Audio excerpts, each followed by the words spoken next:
guy, you could treat me right. Way oh, oh. Boy, take a chance, will you let me ride? Way oh, oh. I could be the best thing in your life. Way oh, oh. You got me singing. Way oh, oh. You look like a guy, you could treat me right. Way oh, oh. Boy, take a chance, will you let me ride? Way oh. Hello everyone, welcome back to Conservation Street. Today I'm joined by Dr Simon Dowell from Chester Zoo. How are you doing, Simon? I'm very well, thank you, Louis. Yeah, very well. Brilliant stuff. What is your role at the zoo and what does that entail on a day-to-day basis? I'm the science director at Chester Zoo. It's a huge privilege to have this job. And my remit includes the research that we do, but also the field programs that we run overseas and in this country as well, and the education work and visitor engagement work that we do. So it's a big profile. Yeah, it's awesome stuff. So with Chester Zoo being home to over 500 different species, how many of them are actually endangered and have many conservation projects being worked on?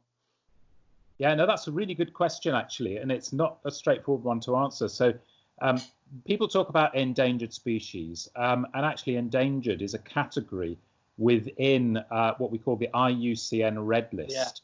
Yeah. And the other categories in there determine how threatened a species is. So we tend to talk about species as being threatened, and the threatened categories are vulnerable, endangered, critically endangered, and then extinct in the wild. And about a third of our species at Chester Zoo are in one or other of those categories. So that is to say they're at the highest risk of extinction within a human generation. Another third, though, fall into either the category of data deficient, which means there's not enough data to determine just how threatened these species are, or haven't even been evaluated yet. So we know so little about them. That's why it's really important that we have some of these species in the zoo so that we can study them properly. And then that leaves the other third, and you might be thinking, well, why are a third of your species not threatened in any way? Well, there are a number of reasons for that. They all have a role. Many of them have an important educational role. Some of them are common examples of species where their relatives in the wild, the most closely related species, are actually highly threatened. So by having them in captivity, we can learn something about that whole variety of animal and apply that to the more threatened species in the wild. No, that's awesome. There's a lot going into it there, and then more threatened species are getting being focused on well, and that can help contribute to their lives in the wild and the populations. Yeah, so true. on the topic of zoos, because it can be quite controversial, some people moan about it and don't see the positives, which you can understand, I suppose. But like you've said, there are a lot of benefits to having a zoo, especially like Chester, which is well known for its conservation worldwide. What how can I put this, role would you say you play in populations worldwide? Obviously you mentioned a bit about it then, but no, it's really important. That's a really important question. So I know some people have ethical objections to zoos, but zoos play an enormous part in conservation. First of all, many of the species that we hold are now highly threatened in the wild, and some are even extinct in the wild. So without the zoo populations, that species would be extinct or very close to extinction. And in some cases, we've even been able to be involved in reintroducing those species back into the wild. So most recent example in Chester has been not a big sort of a charismatic animal, but a small animal like a snail. So there are two species of snails on the island of Bermuda, the greater Bermuda snail and the lesser Bermuda snail. And those were down to very, very tiny populations. In fact, they were rediscovered. They were thought to be extinct, and then they were rediscovered. And we've been able to breed them up and send them back to Bermuda for a wide-scale reintroduction. So it just shows you the value of holding species in the zoo. Another really good reason, good role of zoos is in research. So many animals in the wild are highly threatened, highly elusive, difficult to study, and by studying them and understanding them better in the zoo, we can apply that to conservation in the wild. And we tend to do what we call one plan projects now, where we work on species in the captivity and in the wild, and we manage the populations together. One example of that is the black rhino, where we have the eastern black rhino at Chester Zoo and in other zoos around Europe are managed. There's a population management system for them. And we've recently been part of a project to reintroduce black rhinos back into Rwanda from where they became extinct. Awesome. And five black rhinos were taken back out there for introduction recently, and we're hoping to do more of that in the future. And then I think the third really major role of zoos, and possibly one of the biggest, is in public awareness and indeed getting people really to sort of act for wildlife and take conservation into their own lives. Bear in mind, we have a huge number of people visit zoos every year. 2 million people visited Chester Zoo last year. And across the world as a whole, 700 million people visit a zoo in any one year. So that's an enormous number of people. It also reaches out to all sectors of the public. And one of the reasons people come to zoos, obviously they come because they love animals, but they come to learn about conservation. And it gives us a great opportunity to tell people about conservation, but not just make them aware, but actually infuse them to do things in their own lives that will improve things for wildlife, things like more recycling and the sort of purchasing more sustainable products, and all of that really helps conservation. So education is just as important as the conservation project that you're doing, really. Absolutely, it's integral. So the education work we do here in the UK, we work with hundreds of schools across our region, and many of the zoos in the UK do the same thing. And then we also apply that to our field projects. So where we're working in the field, very often there'll be an educational component where we're actually working with teachers and with educators in the schools in the areas around the reserves and national parks where the wildlife lives.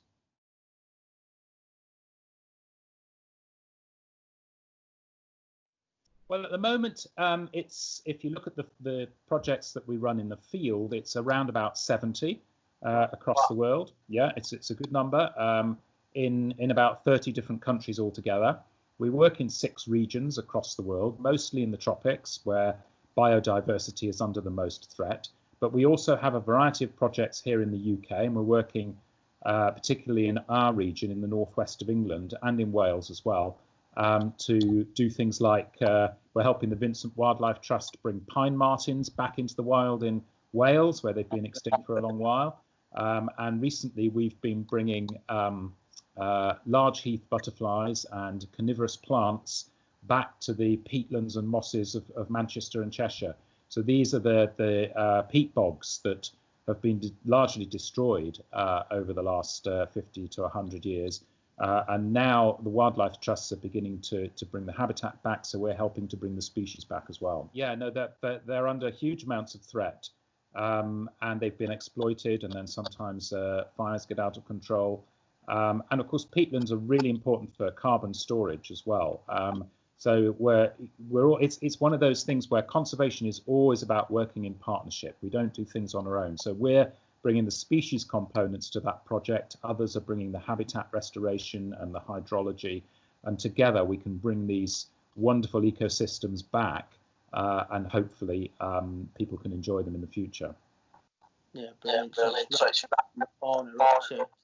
actual animals and wildlife, so it's great stuff that's going on.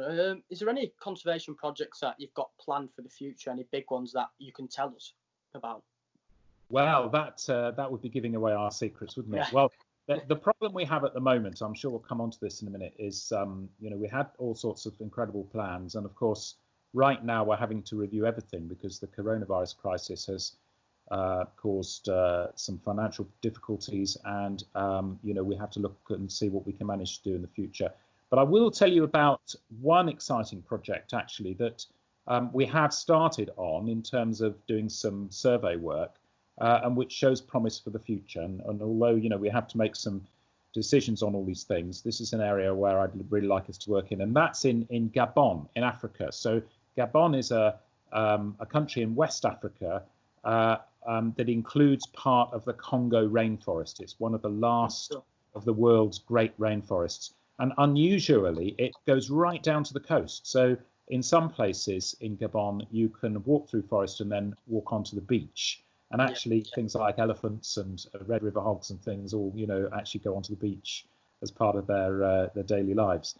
So we've been working in an area within Gabon that's exceptionally good for biodiversity, and working with local people there on great apes like gorillas and chimps, but also putting out camera traps to find out what sort of animals are there, and finding images of red river hogs and forest elephants and several ape species and monkeys. And really excitingly, the biodiversity and the population density of wild animals in that area seems very high. So we have a chance to really make a difference and get it managed effectively for wildlife in the future before people try to destroy it. So that's an area I'd really like us to work more on in the future. Yeah, that'd be brilliant stuff. And with Chester actually closing for how many months been closed? Yeah, we had to close very sadly. We closed on the 21st of March. That was the last day we were open, and so we've been closed now for more than 2 months, nearly 3 actually. And of course, 97% of our income comes from visitors.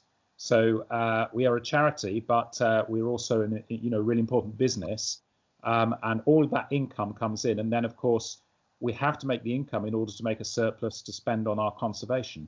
So that has cut off our money supply, as it were, for our conservation projects, and it's a serious problem. And whilst we can manage a few weeks of it and get by, now we're into months and it's becoming serious. So that presents us with big financial difficulties. So last week, until last week, we were hoping we would be able to reopen, and then the government told us that they didn't think we'd be able to reopen until even the summer or beyond the summer. So we launched an appeal last week. We said, first of all, we really need help now because this is going to affect our finances severely.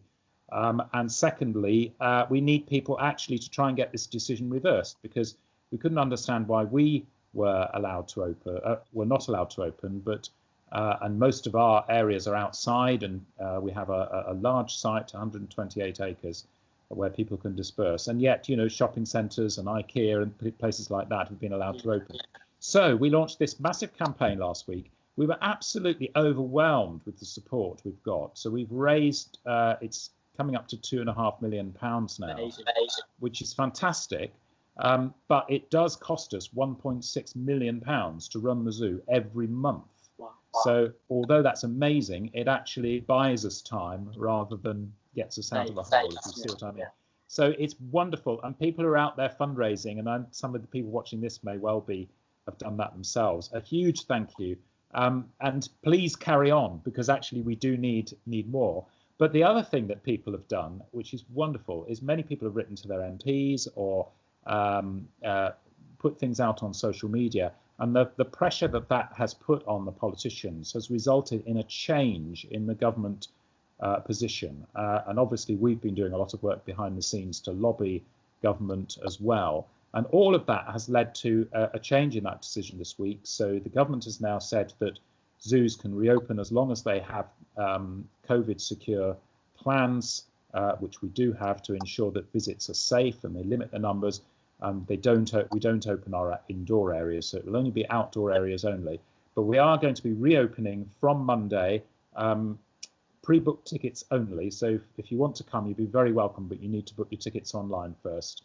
And obviously there's been quite a high demand.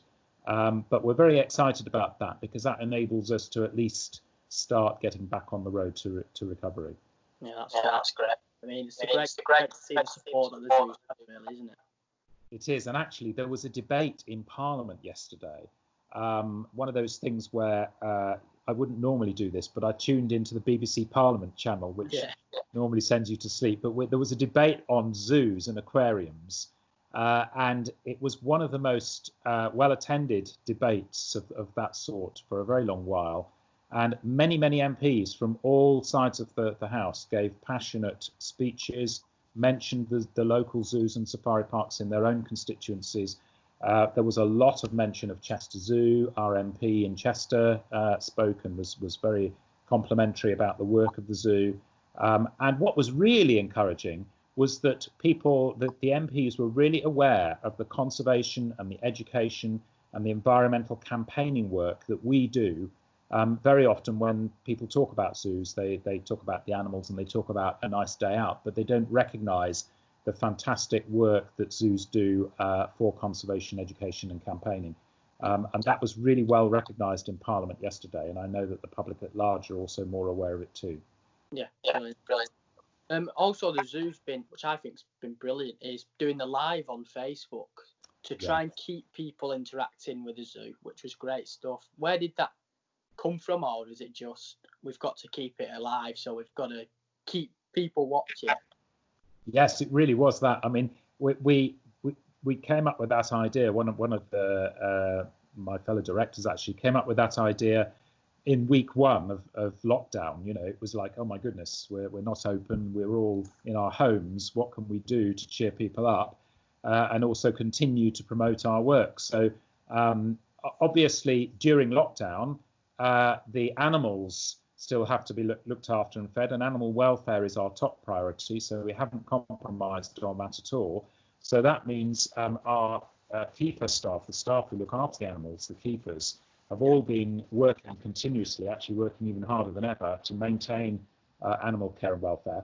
And so we thought, well, look, if we are able to film them doing some of that and talking to the public during their daily work, then actually that will keep people interested in the zoo.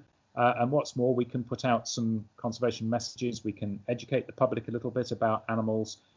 Some of the Facebook Live days have been sort of focused around education for all these parents who are homeschooling. So it's gone down really, really well. Everybody's loved it. Oh, brilliant. It was just about, I suppose, keeping people, making sure they didn't forget about Chester because they couldn't go, wasn't it, really? Absolutely, yeah. And as a result, of course, now we've announced we're going to open again next week. There's a huge demand for tickets. So if you are trying to get your ticket online and you're finding the day you want to go is already full booked, don't give up. Keep going, and you'll be able to come. But to begin with, we have got to limit the numbers, I'm afraid, because of the coronavirus risks. That's great. There seems to be a huge demand as well, because I saw that it was on Facebook. You guys were mentioning that what you've just said. Tickets are going out really fast, but yeah, keep trying, everyone. Hopefully you'll be able to go when it's open again. What date do you open? Sorry. We're open on Monday the 15th of June, which is this coming Monday, and we'll be open daily. We are the only selling tickets online. Please don't turn up on the off chance, because you won't be allowed to come in, unfortunately. Yeah. We will be sort of having phased periods of, you can come in the morning or an afternoon session, and I think there are going to be some evening sessions as well. So go onto our website if you're interested and you want to come and have a look on there. Yeah, I'll leave the links below anyway in the description.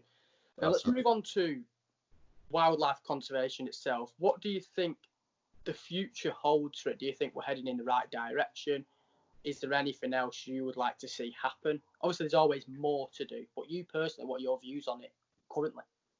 Yeah, that's a really great question. I think we're at a critical time for conservation. Yeah.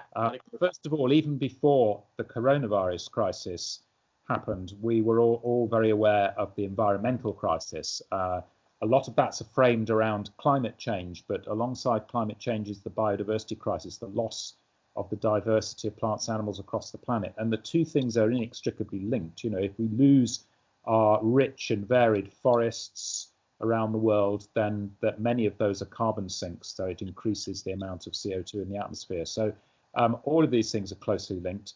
And it's really up to 1 minute to 12 now on this. It's 1 minute to midnight. It's critical time. We have to address this for future generations, and indeed for our own generation. We're going to see massive extinctions across the planet if we don't do more about this. But as a conservationist, to be a good conservationist, you have to be an optimist, really. So, and one of the things I'm really optimistic about is people power. I think that's been demonstrated hugely in the last couple of weeks with our own campaign at Chester Zoo and the campaign generally to get zoos to be allowed to open again and continue with their conservation work. And the huge numbers of people who've written to MPs and who responded on social media, we're literally talking hundreds of thousands of people across the country voicing their opinions just shows, then the impact that that has had on changing the government decision just shows the power that people have to change things. And there are all sorts of other things people can do. I mean, we have a fantastic campaign on sustainable palm oil. So palm oil is grown in the tropics, especially in Indonesia and Malaysia. It destroys rainforests that are homes to things like orangutans, and the resulting palm oil plantation has very low biodiversity. But sustainable plantations now can only be grown on areas where they're not allowed to cut any more forest down to create sustainable palm oil plantations. And those plantations have to have some corridors of forest in between. There are lots of measures to reduce the amount of pesticides that they use. So they are better than non-sustainable. So getting people to think about when they're shopping, buying products with sustainable palm oil rather than non-sustainable palm oil, where the product contains palm oil, is really important. That's not easy because labeling is so complicated. So we've tried to make it easier on our website by publishing a sustainable palm oil shopping list, and galvanizing people who visit the zoo and all our school groups that we work with, and indeed people in the country as a whole, to do this is starting to make a difference. And many retailers and suppliers are now deeming it important, and the government is also trying to reduce the amount of non-sustainable palm oil that comes into the country. So these things really can make a difference, and that's where I see hope.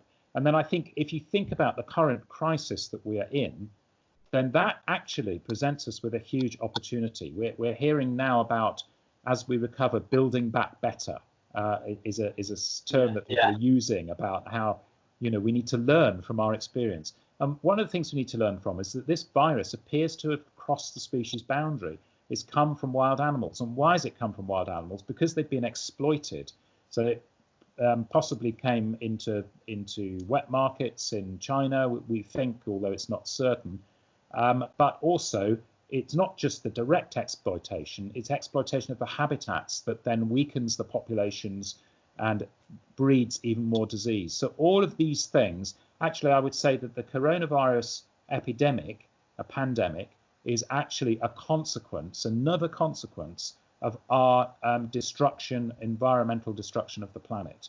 We really do need now to take this seriously, and the recovery must be green. And the other thing it's done is it's put people in touch with nature. So everybody's been in their own homes. Many people who've got the benefit of a garden have started to notice the wildlife in the garden. If you go out for your daily exercise, most people are coming into contact with some form of wildlife, even in the cities, and seeing sometimes wildlife actually coming closer and being a bit more confiding because it's not so badly disturbed by people moving around. And all of that has made people realize and think, well, actually, this is a huge, important part of my life that I hadn't realized. It's cheering me up. It's making me feel alive again.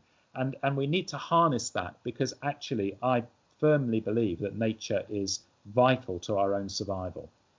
I think on the topic of retailers and sustainable palm oil, was it Iceland who went palm oil free or just sustainable? Yeah, right, Iceland did, yeah.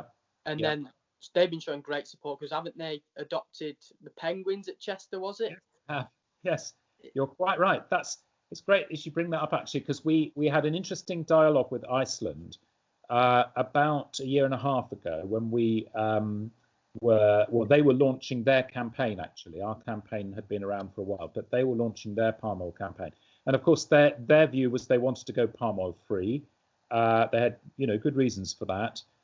We were trying to persuade them that actually sustainable palm oil was the way to go, partly because palm oil is in about 50% of the products you buy in a supermarket. It's a hugely important commodity. And actually, it's the most efficient form of vegetable oil to grow. So to produce the same amount of oil, of vegetable oil, for a palm oil plantation, you would need about 4 to 10 times as much land for any other type of crop that produces vegetable oil. So it's very land efficient from that point of view. And there are some advantages to it. And as I say, because we have this sustainable palm oil standard that's got an international body that regulates it, there's an opportunity to produce it more sustainably. Well, Iceland didn't quite agree with that, so they went down their no palm oil route. And to some extent, we agreed that the great thing was we were both trying to achieve the same thing, and therefore we wouldn't overly criticise one another, that actually we would welcome the fact that it's bringing this whole issue to the public attention and making people think about what they buy. And as a result of that, we've had good relations with Iceland all the way through, despite the differences in our campaigns. And fantastically, they've come back and offered to sponsor our penguins, adopt our penguins. We've had some good chats with them recently about that. And I'm just so grateful to them for their support, because actually we're all really interested in improving the environment. That's what we're all about. Yeah, I think what Iceland has done is they've brought it into people's lives who aren't not interested in wildlife, but don't pay as much attention to it. So it's allowed to spread it more. Yeah, which is nice to see. Absolutely. So it's great that they're doing that. And finally, one thing I want to ask you is, for anyone wanting to get into conservation and working in conservation as a job, what advice would you give them? Yeah, it's there's all sorts of things I could say, but I think that the biggest piece of advice I could give is get as much experience as you can, and a lot of that is going to come from voluntary work or doing things voluntarily. If you've got a real passion and enthusiasm for wildlife like I have, then you'll want to do that anyway in your spare time, and just get involved. There's so many things you can do out there. You can work for your local wildlife trust, or volunteer for your local wildlife trust, and volunteer for the zoo. Actually, we have a zoo volunteer group, or you can get involved in surveys, or you can go on perhaps not at the moment, but you can go on an expedition, or you can just do things in your local community, and join your local community groups, or set up one of your own to do things like grow wildflowers to attract insects and in parks and open spaces and things like that. We have a great project at Chester Zoo that's encouraged community groups to do that. So get as much experience as you can, because that way you'll build up your knowledge base, you'll build up your experience of what it's all about, you'll meet some great people, and you'll build a network. And networks actually are really, really important. So I would say that's the biggest thing you can do. Yeah, it's great. So it's like if you're not as able to get around transport, you can do it in your back garden, literally. Even on a balcony, you could do it. Absolutely can. And go online and see what local community groups there are, or local groups, or look. If you're interested in surveys, if you're in a city and you don't think there's much wildlife around, that you'd be surprised what's out there. And actually, there's lots of organisations doing surveys. Springwatch this week has been on, and if you go onto their website, they're encouraging people to send in records of insect pollinators that come to their gardens. So that's bees and butterflies and things. And there's fantastic organisations like the British Trust for Ornithology that run all these great amateur surveys that contribute to data that they collate, and then is actually used to inform government policy on agriculture. It all makes a huge difference. So, there's so many things you can do, and certainly try and do things in your own backyard, but try and make it part of something bigger, and get involved in some of the other work that's going on. Yeah, great stuff. Well, that was the last question. Thanks for coming on, Simon. I really appreciate it. Thank you. No, I've enjoyed it very much. And, just once again, a big thank you to everybody who has supported us and who's donated and been involved in fundraising. And keep it up, because we're not quite out of the woods yet, but it's been fantastic, the response we've had. Yeah, definitely. So everyone, if you can afford to help Chester Zoo, please do that. I'll leave the links in the description. Cheers. Thanks for watching. Thank you much, Louis. Bye for now. Bye-bye.